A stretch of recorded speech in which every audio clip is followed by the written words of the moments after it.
Fala, rapaziada do meu canal, são todos bem-vindos a mais um vídeo. E hoje, rapaziada, trago pra vocês uma resenha do livro O Estrangeiro, tá? Mas não só resenha, porque eu já gravei aqui pra vocês uma resenha completa desse livro, né? Eu acho que no início desse ano, eu não me lembro muito bem, mas trago pra vocês de novo porque eu li de novo O Estrangeiro. E além de uma resenha, cara, eu quero fazer um apanhado do quão bonita, de quão lindo é essa obra de Albert Camus, certo? No outro vídeo que eu gravei aqui, eu não lembro exatamente o que foi que eu falei, tá? Eu também não assisti, tanto é para não influenciar minhas opiniões, porque eu li de novo, é uma nova experiência, uma nova visão. Mas eu quero fazer diferente. Aquele vídeo eu lembro que eu citei, eu falhei, mas não foi tão específico, não foi tão profundo quanto eu pretendo fazer agora, certo? Então se inscreve no canal, deixa seu like e vamos lá, cara. Ah, só para deixar claro, quer ficar mais inteligente? A aba playlists tem conteúdos organizados só para você clicar, ouvir, assistir e ficar mais inteligente. Você pode ouvir no ônibus, você pode ouvir em qualquer lugar, não importa. Você não precisa ficar olhando para mim, você pode só ouvir. Bom, hoje a gente vai falar de uma das obras, mais assim, um xodozinho da grande maioria que é fã do Albert Camus. Eu gosto muito do Albert Camus, né? Filósofo, gosto muito dele, gosto dele de Sartre muito. Falei muito do Sartre nesse canal. E aqui a gente tá falando de Albert Camus, né, cara? Camus que escreveu não só O Estrangeiro, que é o livro um dos mais famosos, ele escreveu também O Mito de Sísifo. Eu não fiz a leitura dele, com certeza quando eu fazer trarei para vocês, né?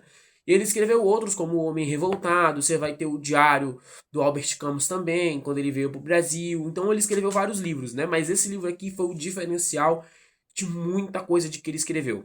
Eu vou ler para vocês aqui a parte de trás do livro, né? Aqui diz assim, ó. Albert Camus foi um jornalista, filósofo, escritor francês, nascido na Argélia em 1913. Seus trabalhos contribuíram com o crescimento da corrente de pensamentos conhecida como absurdismo, um dos grandes autores do século XX. Camus recebeu o Prêmio Nobel de Literatura em 1957, 3 anos antes da sua morte. Entre suas maiores obras estão A Peste, O Estrangeiro e A Queda. Bom, isso que diz atrás do livro, ele ganhou o prêmio Nobel, então a gente sabe o que a gente está falando aqui, né, cara? A gente sabe, a gente tá familiarizado do que se trata esse livro. Ele é um baita de um livro. Eu quero começar falando desse livro aqui, logo do início. Vamos falar de início, parte por parte, para a gente ir descascando do que se trata esse livro. A minha visão desse livro aqui é muito simples. O Camus, ele cria essa ideia absurdista, que ele explica no mito de Sísifo, né? Então, ali ele cria e se aprofunda no absurdismo, correto? Aqui nesse livro, eu trato esse livro como um personagem absurdista ao extremo. Por quê? Amigos, esse livro ele começa, tá? Ó, publicado em 1942, aí aqui explica um pouco sobre o livro, né? Eu vou ler também para vocês essa parte aqui daqui a pouco. Mas agora, aí tem algumas obras, né? As que eu tenho conhecimento: O Estrangeiro, O Mito de Sísifo, a...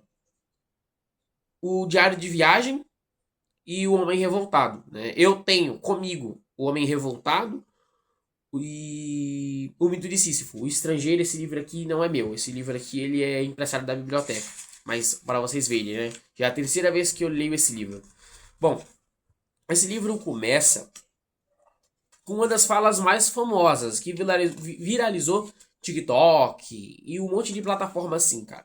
Porque, querendo ou não, é estranho a forma como esse livro começa. Ó, vou fazer a leitura aqui para vocês entenderem do que eu tô falando. Hoje, mamãe morreu. Ou talvez ontem, não sei bem. Recebi um telegrama do asilo. Sua mãe faleceu em enterro amanhã. Sentimos pêsames. Isso não esclarece nada. Talvez tenha sido ontem. O livro começa assim. O livro começa com a mãe do protagonista falecendo. Ela estava no asilo. E ele não demonstra tristeza, ele não começa hoje minha mãe faleceu, me sinto triste por isso, marcou a minha vida. Ele também não fica eufórico, hoje minha mãe faleceu, que coisa boa. Ele simplesmente relata. A gente está falando aqui de um personagem vazio.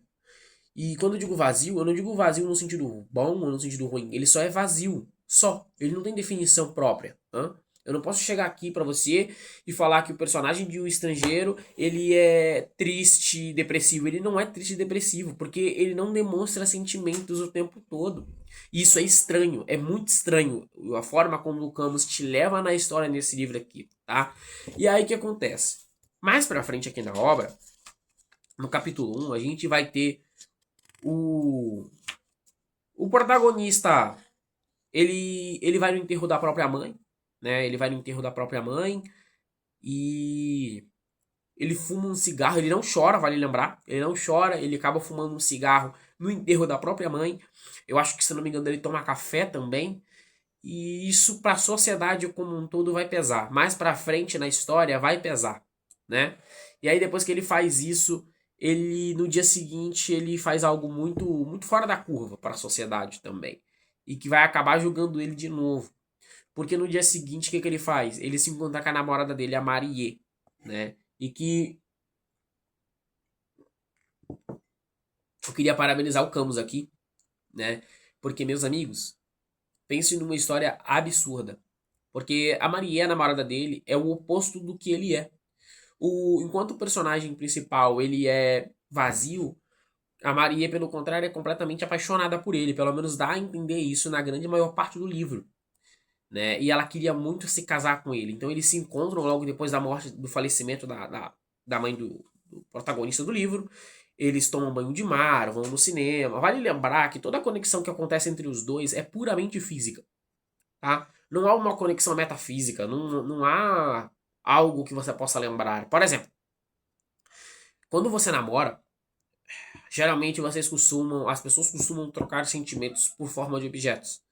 Por exemplo, eu te dou essa roupa, eu te dou esse presente, eu te dou essa, te dou alguma coisa, uma corrente. A pessoa vai te dar algo. Por que que ela vai te dar algo? Para você lembrar dessa pessoa futuramente, ou porque você tem um sentimento de lembrar dessa pessoa apenas olhando para algo que ela lhe deu, correto? Aqui no livro não, meus amigos. Aqui no livro é puramente físico, o tempo todo. Então, isso mais pra frente vai pesar novamente. Então, assim, depois que eles vão no cinema e tudo acontece, eles assistem, riem, brincam e etc. Vale lembrar depois do falecimento da mãe dele, tá? Tá. E aí passa um tempo e ele vai junto com um amigo dele pra uma casa de praia. A namorada dele, a Marie, vai junto também. Junto pra uma casa de praia. Nessa casa de praia, meus amigos, é numa região onde tem vários árabes. Vários árabes, né? E o amigo dele tem problemas com árabes. E aí que começa a história. Eu acho que aí que brilha o segundo capítulo. Porque o primeiro capítulo do livro, a primeira parte do livro é. São duas partes, né? Duas partes divididas em vários capítulos. A primeira parte do livro, o Camus, o estrangeiro, ele vai te apresentar o personagem. Vai te mostrar o quanto ele é vazio, o quanto ele não tem perspectiva, o quanto ele não tem sentimentos, o quão estranho ele é comparado com a sociedade, comparado até com a própria mulher, comparado com qualquer um, entende? E antes, voltando, né? Antes dele ir pra casa de praia, acontece uma briga na vizinhança, né? Com esse amigo também. Acontece uma briga na vizinhança e aí é algo interessante que acho que vale citar também. Esse amigo tava batendo numa mulher e aí o polícia chega e etc. E aí você já sabe, acho que você consegue me compreender. A polícia chega, faz uma gazarra, abaixa no cara. E aí depois disso, né? O protagonista ele fica olhando o tempo todo, olhando o tempo todo. Ele não faz nada, ele não reage, né? Ele nem chama guarda, polícia nem nada, porque ele afirma não gostar de guardas. Até a Marie vai citar a namorada dele e fala: Por que você me chama um guarda? E aí ele só fala: Eu não gosto de guardas. Enfim. E aí eles vão pra casa de praia. Na casa de praia, como eu disse, tinha vários árabes por perto. O, o sujeito, né?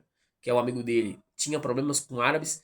Então podia rolar briga ou algo do tipo. Então por isso o protagonista ele fica com uma. Ele fica com uma. Né?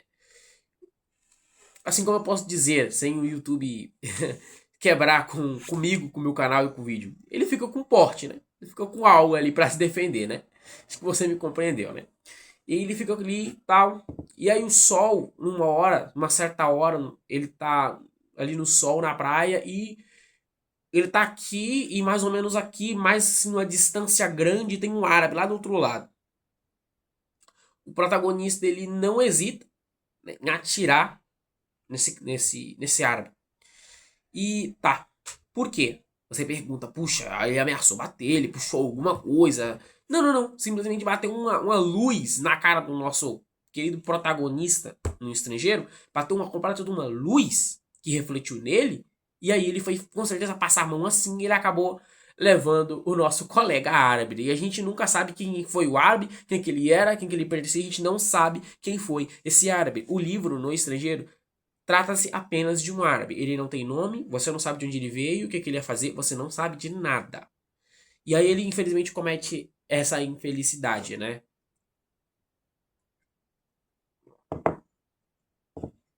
E aí comete essa infelicidade. E, meus amigos, seguindo no livro, eu acho que aqui que fica mais interessante. Eu acho que o auge desse conteúdo intelectual do estrangeiro, o auge disso é agora, na parte onde ele vai preso. Porque aí a gente vai para a parte, pro capítulo da parte 2, né? Para alguns capítulos da parte final. Ele passa por vários julgamentos, né? Juízos, julgamentos e etc. Vai passar por vários julgamentos. E ali é o ponto, meus amigos.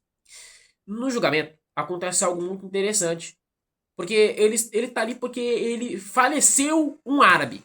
Por isso que ele tá lá. Só que puxa um histórico de vida dele. E aí acham que ele não chorou no enterro da mãe, que ele fumou um cigarro, que ele saiu com a namorada dele um dia depois, de que ele fez coisas deliberadas com a namorada dele, tudo fisicamente, né? E etc.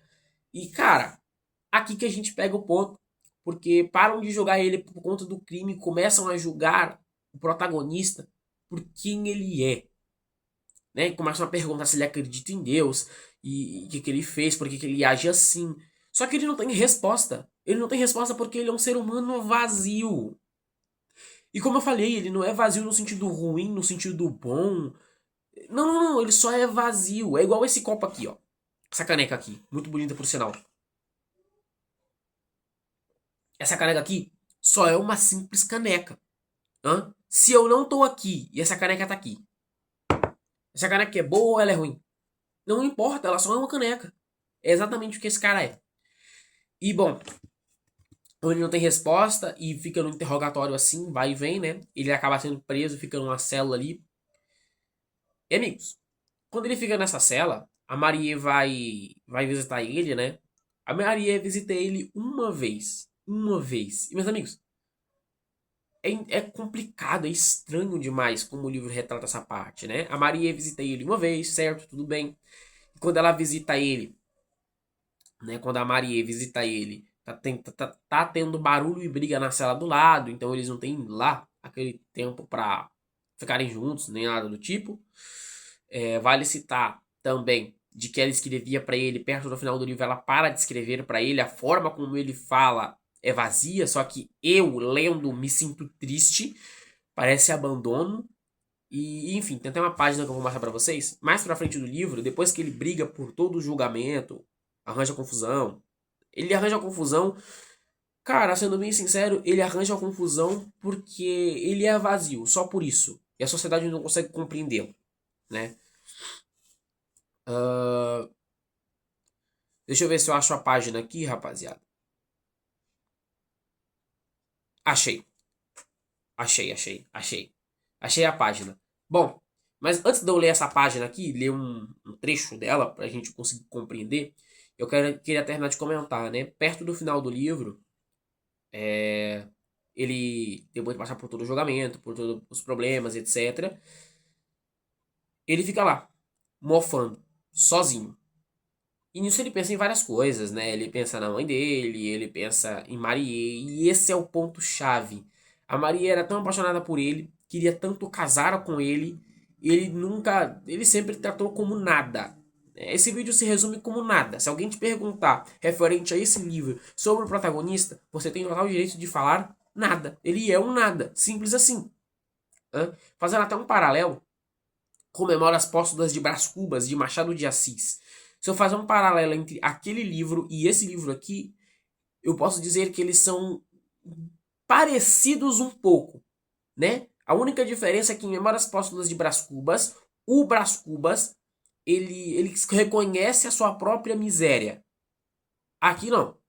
Aqui ele só é um nada. Ele talvez nem saiba ou nem considere estar na miséria. Mas vamos lá.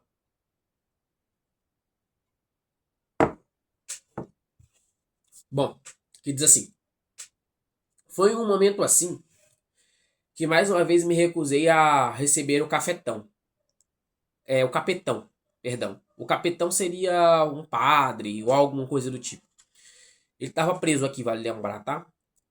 Estava deitado e adivinha, a chegada da noite de verão, por um certo tom dourado do céu, acabava de rejeitar o meu recurso e podia sentir a onda do sangue circularem em mim. Não tinha necessidade de receber o capetão.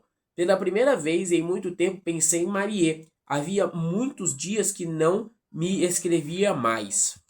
Calma, já sigo. Havia muitos dias que a namorada dele não escrevia para ele. Amigos, você percebeu como a forma como ele fala é meio que tipo, ela não me escreveu mais. Sendo que, opa, significa que ela praticamente abandonou ele, preso. E aí ele continua. Naquela noite pensei e disse a mim mesmo que ela talvez tivesse se cansado de ser amante de um condenado à morte. Então, opa, ele reconhece a própria miséria, só que ele reconhece perante a sociedade. O que as pessoas veem. Vou dar um exemplo. Eu posso não reconhecer a minha própria miséria de momento, mas eu posso usar a forma como o outro ver a minha miséria para afirmar a miséria. Acho que você conseguiu me compreender. Olha só o nível disso aqui. E aí ele continua, né? Veio-me a ideia de que ela tivesse doente ou morta. Era a ordem natural das coisas. Como eu poderia saber? Aliás, já que, além do nosso corpo, agora separados, nada nos ligava, nada nos lembrava um do outro. A partir desse momento, a lembrança de Marie me passaria a ser diferente. Morta, deixaria de interessar. Achava isso normal, assim como compreendido muito bem que as pessoas me esquecem depois da minha morte. Já não tinha nada a fazer comigo. Nem sequer podia dizer que era penoso a pensar nisso. Amigos, vocês ouviram o que eu acabei de ler?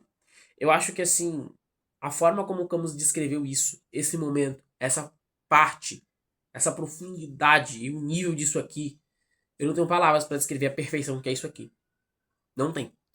Mas, fazendo observação, a gente vê o que eu falei de que nada ligava os dois tirando os corpos, ou seja, se eles estivessem separados fisicamente, nada ligava um do outro, e até uma boa aceitação. O amor, ele resiste de certa forma quando vocês não estão ligados. Então, você costuma ter carinho ou paixão ou saber que realmente amou uma pessoa quando você costuma lembrar dela sem ter ela física. Às vezes, fisicamente digo, às vezes um cheiro, um apelido, qualquer coisa que te faça lembrar de alguma certa forma um amor, que te dê um carinho por isso.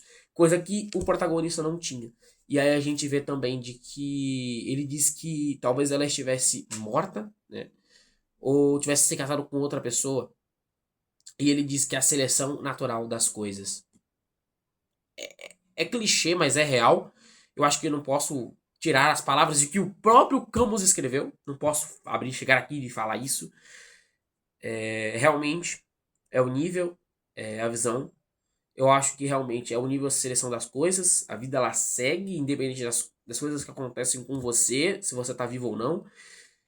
E referente a outra pessoa, como ele diz aqui, né? Referente à namorada dele, Marie, some, ela para de escrever pra ele, ela desaparece da vida do cara, né? Talvez tenha se casado com outra pessoa, a gente lembra também, puxa, talvez a pessoa que eu tive um relacionamento há 3, a 4, a 5 anos atrás esteja com outra pessoa e talvez esteja mesmo, porque é a seleção natural das coisas, entende? Elas vão acontecer, a sua ex-namorada ou seu ex-namorado, ele vai conhecer outra pessoa e vai namorar essa outra pessoa. E se não conhecer, ele vai seguir um rumo totalmente diferente de tudo que aconteceu. Então a gente tem uma separação de mundos, né? E a seleção natural, como ele cita no livro. Separação de mundos, aqui vem pra cá e conhece alguém, e aqui pega um rumo mais solitário, independente. Eu acho que Camus, como sempre, destruindo na escrita. E aí, no final do livro, amigos, a gente vê a miséria. Eu queria ler para vocês um pedaço. Tão perto da morte, mamãe deve ter sentido liberta e pronta a reviver tudo. Ninguém tinha o direito de chorar por ela. Também eu senti pronto a reviver tudo. Como se esta grande coleira me tivesse purificado do mal, esvaziado de esperança, diante desta noite carregada de sinais e estrelas. Eu me abri pela primeira vez a terno a indiferença do mundo, por senti-lo tão perto comigo, tão fraternal. Enfim, senti que tinha sido feliz e que ainda o era, para que todo consumasse, para que me sentisse menos só. Falava-me, desejava que houvesse muitos espectadores no dia da minha execução e que me recebesse com gritos de ódio. O último trecho que eu li para vocês, né? E aqui, como eu disse que eu ia ler aqui no início, só tá falando que foi um livro muito popular, que foi publicado em 1942 e que, de certa forma, é um livro que fez sucesso e que rendeu muitas músicas em bandas de rock, rendeu filme recentemente e que vive rendendo muitas coisas e que é uma história absurda, né, cara? E essa parte final que eu li, nada mais é do que... Assim, o livro ele termina e ele não deixa claro se o próximo protagonista ele vai sofrer alguma coisa, qual vai ser a pena dele por ter matado um árabe, né? No livro não deixa claro. O livro só deixa entre parênteses essa parte, né, de que ele se sente levemente feliz, de que ele se sente feliz pela primeira vez para se sentir menos só e que ele espera que várias pessoas gritem, né, por gritos de ódio no dia da execução. Então ele pressupõe de que, né, vai ser executado. E é isso, cara. Eu acho que como parte final, gostaria de novo de descer elogios a essa obra, porque é uma obra absurda, é incrível, é lindo. É a terceira vez que eu leio, eu acho que quanto tempo eu vou ficando cada vez mais velho, eu vou ler cada vez mais, de novo, porque é uma obra espetacular. E leiam O Estrangeiro, tá? Leiam O Estrangeiro. E se preparem porque vai vir muito conteúdo de qualidade referente ao Camus nesse canal. Camus e Sartre. Eu digo pra vocês que vocês vão se cansar de ouvir esses sujeitos aqui no meu canal, tá? Então é isso, rapaziada. Se inscreve no canal, deixa seu like, espero que você gostar desse vídeo. Raso e Profundo tá saindo, tá só conteúdo de qualidade. Vai sair mais aulas de Raso e Profundo, então se inscreve no canal, como eu disse. Aba playlist, é tudo organizado lá. É isso, valeu. Espero ter ficado mais inteligente hoje e fui!